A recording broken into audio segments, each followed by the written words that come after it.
to another video on SMRC. Thanks for joining us. So today's video is about the Radiomaster MT12, which is a new controller that I've found. But let me just give you a bit of an explanation as to why I've got one. So when I originally started off, I started off with a couple of Tamiyas, and I looked up and I thought the FlySky FS GT3C was perfect. You know, I could hold up to 10 models and they had quite a few functionality on there. For my purposes at the time, it was going to be perfect. I didn't really think I'd have more than 10. Roll on 6 months and yeah, I had more than 10. So I'd grown out of having, well, I just didn't have 10 Tamiyas. I had some other large scale cars as well. So I bought an Infraction and then I had an X-Max. And so those cars I was kind of using on my Dumbo RC controller. So what's happened now is I've got so many Tamiya cars, I've had to bind some of them to the Dumbo. Now the Dumbo's great, don't get me wrong, because you can bind an unlimited number of cars to it. The one thing I find irritating is that every time you come to use it on a new car, you have to go through all the settings again, because the settings are for the last car. And the other thing I found on especially the Tamiya cars is that the endpoint adjustment on the Dumbo is you can't adjust it individually left and right. It's both left and right at the same time. So on some of the Tamiyas, especially the vintage ones, they never run right because you have to be able to adjust the endpoint on each one of them, because otherwise one side's screaming and the other side isn't. So for that reason, I've been looking for something that I could use on all of my cars. So for that purposes, I did get a Radiolink RCA-X, which I was going to use. Now I use that on my racing buggies. So I've got quite a few racing buggies that I use, and that's a beautiful controller for taking out racing. There's loads of adjustments and amendments and so on and so on. And I've kind of left it at that, at using it as my racing buggies. I also do have a Radiolink RC6GS, which I have a booster attached to it. Now I use that for all my speedrun cars because I don't think there's anything better. I mean, when I was at Russell last year, I ran my car out as far as I could on the runway and literally went out so far I couldn't see it anymore. And the only way of seeing it was with a pair of binoculars. Still had full control of it. So, you know, some people use the FlySky. I think it's a Noble with the booster. I prefer the RC6GS with the booster. I find it fits my hand better. So what I've been looking to do is trying to get a controller that I could use for both my Tamiyas and my 5th scale bashers. I think the RCA-X is good, but I don't think it's really a bashing radio because it's got a nice screen and all that. I'm always scared that I'm going to drop it because I usually end up dropping it in. We go out in the rain and the mud and so on and so on. I don't think it's really suitable for that. But for racing as well, it's fine because racing is always done indoors, it's done on nice days, etc. So I've come across this, the Radiomaster MT12. Now, the unique thing about this is that it will bind to most receivers out there. So it will bind to FlySky receivers, it will bind to Dumbo RC receivers, Radiolink receivers, Futaba receivers, Sanwa receivers, quite a few receivers it will actually bind to. There's a full list on their website. And for me, that was appealing because it meant I didn't have to go out and buy a whole bunch of receivers.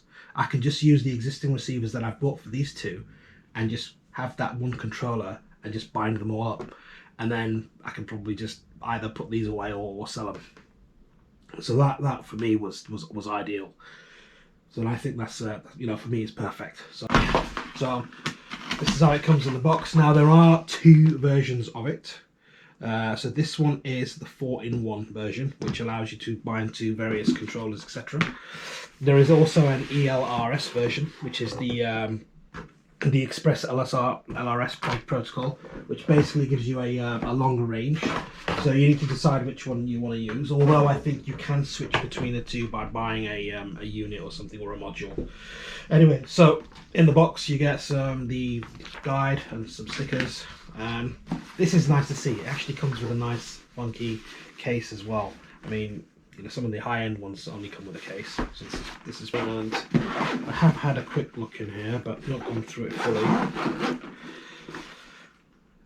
Okay, so that's your controller. charge cable, your battery box. Now this version does come with a 2S LiPo, I believe. Yep, there it is. And all you need to do is plug it in the balance lead. It should be already charged up. Okay, so yeah, and what else is there? So have a look on the other side. And in the other side, another compartment.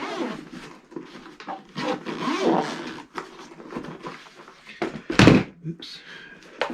Where you have a box of stuff.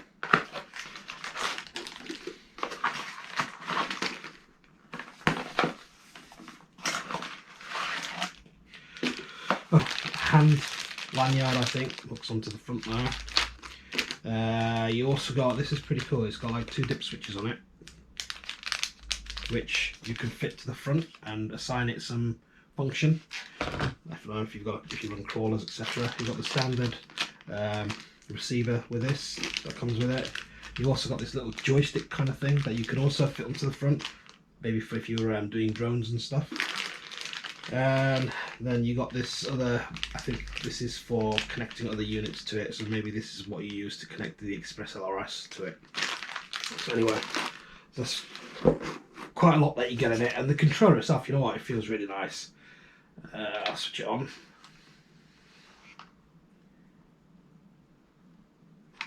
Welcome to HTX. Switch warning.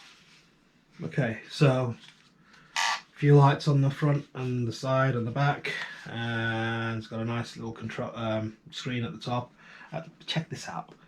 This, I mean, the number of switches on here is crazy. You've got this dial switch here, another dial switch over here. You've got 1, 2, 3, 4, 5 switches around the steering wheel. There's one switch just under there.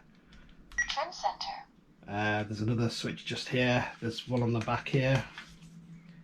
And is there any more? I think that's it. You also got the aerial that you can rotate up. That's, you know what, that that looks pretty cool. I think, and it's a nice way as well for a basher radio that I can connect to all of my Tamiya's and all of my 5th scale bashers. That's pretty cool, and I think this looks quite durable. The plastic on it is not, it's not like the other radios where I think if I'm gonna drop it, I'm gonna break it. I think this is gonna take some. This bashing, this will itself take some bashing before it breaks. It's really like hard durable plastic. So anyway, I know that there's plenty of videos out there. There's loads of videos on how to set this up and how to bind to all the different radios, and that's not something that I was going to do. There are in-depth reviews of all the different functions because it's got quite a lot. I mean, if you go into the menu, there's a lot of settings you can do and stuff. Again, I'm not going to go through that. I really just wanted to, I think it's kind of underrated. You know, I mean, I don't remember seeing a radio that you could buy and bind it to your existing receivers, and that's the problem. If I have, for example, the FlySky, and now I'm limited to 10 on the FlySky. If I want to now, I've got 2 options. I can carry on using that and buy another one, or I can get another radio that I can bind more cars to and get rid of these. But I would also then have to take out all the receivers and buy new receivers for it as well. With this, I don't have to buy any more receivers. I could take this out, sell this one with a single receiver, which I've got, and then just continue to reuse the receivers that are already installed for all the FlySky cars and all my Dumbo RC cars. Perfect. You can't get better than that, I don't think. Anyway, yeah, that was my take on it. I hope you enjoyed this video, and I'll speak to you soon. There is a new video coming out in a few days. Something to do with 2 wheels. Anyway, I hope you enjoyed this video. Subscribe, like, and hit that notification bell, and I will speak to you on the next one. Laters.